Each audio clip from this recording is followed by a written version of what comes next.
Hello friends, Shastri's ಕಿಚನ್ಗೆ ಸ್ವಾಗತ. ಇವತ್ತು ನಾನೊಂದು ಹೆಲ್ದಿ ರೆಸಿಪಿ ಮಾಡ್ತಾಯಿದ್ದೀನಿ, ಸಾಂಬಾರ್ ರೆಸಿಪಿ. ಇದು ನಾನು ಅನಗೊನೆ ಸೊಪ್ಪಿಂದ ಮಾಡ್ತಾ ಇರೋವಂಥ ಸಾಂಬಾರ್. ಇದು ತುಂಬ ಟೇಸ್ಟಿ ಇರುತ್ತೆ ಮತ್ತು ತುಂಬ ಹೆಲ್ದಿನೂ. ಇದು ಅನ್ನದ ಜೊತೆ, ರಾಗಿ ಮುದ್ದೆ ಜೊತೆ ಮತ್ತು ಚಪಾತಿ ಜೊತೆನೂ ತುಂಬ ಚೆನ್ನಾಗಿರುತ್ತೆ. ಈ ರೆಸಿಪಿ ಮಾಡೋದು ತುಂಬಾ ಸಿಂಪಲ್ಲು. ಬನ್ನಿ ಇದನ್ನು ಮಾಡೋದು ಹೇಗೆ ಅಂತ ನೋಡೋಣ. ಈ ಅನಗೊನೆ ಸೊಪ್ಪು ಸಾಂಬಾರು ಮಾಡೋದಕ್ಕೆ ನಾನು ಈ ಥರ ಅನಗೊನೆ ಸೊಪ್ಪು ತಗೊಂಡು ಬಿಡಿಸಿಟ್ಕೊಂಡಿದ್ದೀನಿ. ಇದು ತೋಟದಲ್ಲೆಲ್ಲ ತುಂಬಾ ಜಾಸ್ತಿ ಸಿಗುತ್ತೆ. ಸೊ ಈ ಥರ ಅದನ್ನು ತೆಗೆದ್ಬಿಟ್ಟು ಚೆನ್ನಾಗಿ ತೊಳ್ಕೊಬೇಕು. ಒಂದು ಮಣ್ಣಿಲ್ದಿರ ಚೆನ್ನಾಗಿ ಒಂದು 2-3 ಸಲ ತೊಳ್ಕೊಂಡು ಸಣ್ಣದಾಗಿ ಹೆಚ್ಕೋಬೇಕು. ಸೊಪ್ಪು ಯಾವಾಗಲೂ ತೊಳೆದ ಮೇಲೆ ಹೆಚ್ಕೋಬೇಕು, ಮೊದಲೇ ಹೆಚ್ಚಿಟ್ಕೋಬಾರ್ದು ಅದನ್ನು. ಈ ಥರ ನಾನು ಸಣ್ಣದಾಗಿ ಹೆಚ್ಚಿಟ್ಕೊಂಡಿದ್ದೀನಿ ಈ ಸೊಪ್ಪನ್ನ. ಇದು ವಿಟಮಿನ್ ಎ ರಿಚ್ ಇರೋದ್ರಿಂದ ಕಣ್ಣಿಗೆಲ್ಲ ತುಂಬಾ ಒಳ್ಳೆಯದು. ಈಗ ಒಂದು ಪ್ರೆಷರ್ ಕುಕ್ಕರ್ಗೆ 1 ಕಪ್ಪಷ್ಟು ತೊಗರಿಬೇಳೆ ಸೇರಿಸ್ಕೊಳ್ತಾ ಇದ್ದೀನಿ. ಇದನ್ನು ಚೆನ್ನಾಗಿ ತೊಳ್ಕೊಂಡು ಇದಕ್ಕೆ 2 ಕಪ್ ನೀರು ಸೇರಿಸ್ಕೊಳ್ತಾ ಇದ್ದೀನಿ. ಒಂದು ಅರ್ಧ ಚಮಚ ಅಷ್ಟು ಅರಿಶಿನ,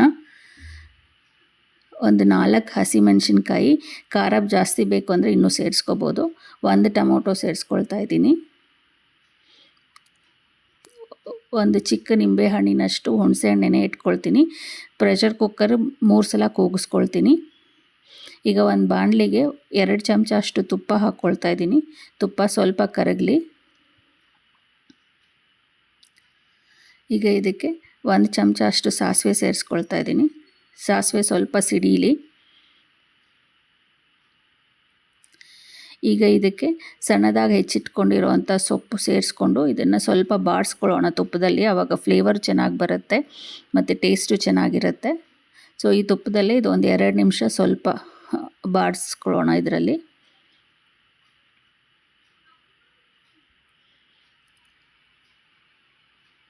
ಒಂದು ಸ್ವಲ್ಪ ಮಿಕ್ಸ್ ಮಾಡ್ಕೊಳ್ತಾ ಇದನ್ನು ಬಾಡಿಸ್ಕೊಳ್ಳೋಣ.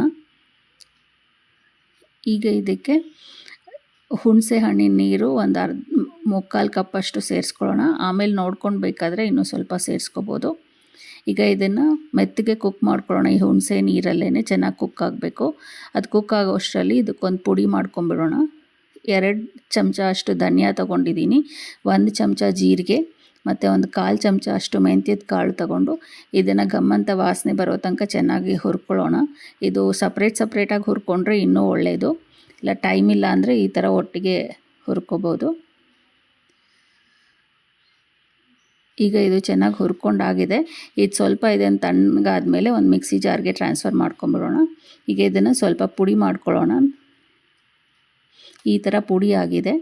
ಈಗ ಇದಕ್ಕೆ ಬೇಯಿಸಿಟ್ಕೊಂಡಿರೋ ಅಂಥ ಟೊಮೊಟೊ ಮತ್ತು ಹಸಿಮೆಣಸಿನ್ಕಾಯಿ ಇದಕ್ಕೆ ಹಾಕ್ಕೊಳ್ಳೋಣ ರುಬ್ಕೊಳ್ಳೋದಕ್ಕೆ.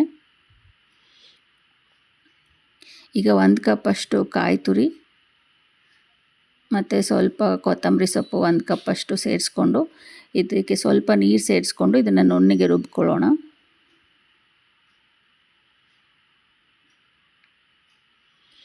ಸೊ ಈ ಥರ ನುಣ್ಣಗೆ ರುಬ್ಬಿಟ್ಕೊಂಡಿದ್ದೀನಿ ಮಸಾಲಾನ. ಈಗ ಬೇಳೆನ ಸ್ವಲ್ಪ ಮ್ಯಾಶ್ ಮಾಡ್ಕೊಂಬಿಡೋಣ.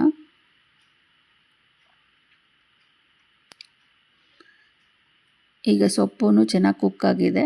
ಈಗ ಇದಕ್ಕೆ ಉಪ್ಪು ಸೇರಿಸ್ಕೊಂಡು ಒಂದು ಸಲ ಚೆನ್ನಾಗಿ ಮಿಕ್ಸ್ ಮಾಡ್ಕೊಂಬಿಡೋಣ.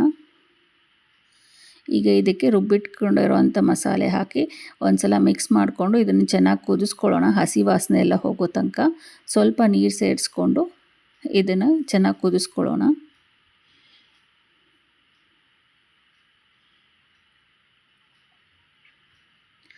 ಇದನ್ನು ಚೆನ್ನಾಗಿ ಮಿಕ್ಸ್ ಮಾಡ್ಕೋಬೇಕು. ಈಗ ಚೆನ್ನಾಗಿ ಕುದೀತಾ ಇದೆ. ಇದಕ್ಕೆ ಬೇಯಿಸಿಟ್ಕೊಂಡಿರೋಂಥ ಬೇಳೆ ಸೇರಿಸ್ಕೊಂಡು ಸ್ವಲ್ಪ ನೋಡಿಕೊಂಡು ನೀರು ಆ್ಯಡ್ ಮಾಡಿಕೊಂಡು ಇದನ್ನು ಕನ್ಸಿಸ್ಟೆನ್ಸಿ ಅಡ್ಜಸ್ಟ್ ಮಾಡ್ಕೊಳ್ಳೋಣ. ಇದನ್ನು ಚೆನ್ನಾಗಿ ಮಿಕ್ಸ್ ಮಾಡಿಕೊಂಡು ಒಂದು 5 ನಿಮಿಷ ಕುದಿಯೋದಕ್ಕೆ ಬಿಡೋಣ, ಎಲ್ಲ ಸೆಟ್ ಆಗಲಿ.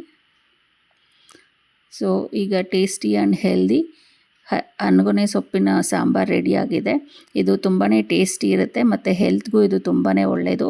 ಈ ಥರ ನೀವು ಒಂದು ಸಲ ಟ್ರೈ ಮಾಡಿ ನಿಮಗೆ ಟೇಸ್ಟ್ ಹೇಗೆ ಬಂತು ಅಂತ ಹೇಳಿ ನನಗೆ ಸಜೆಷನ್ಸ್ ಆ್ಯಂಡ್ ಕಮೆಂಟ್ಸಲ್ಲಿ ಬರೀರಿ.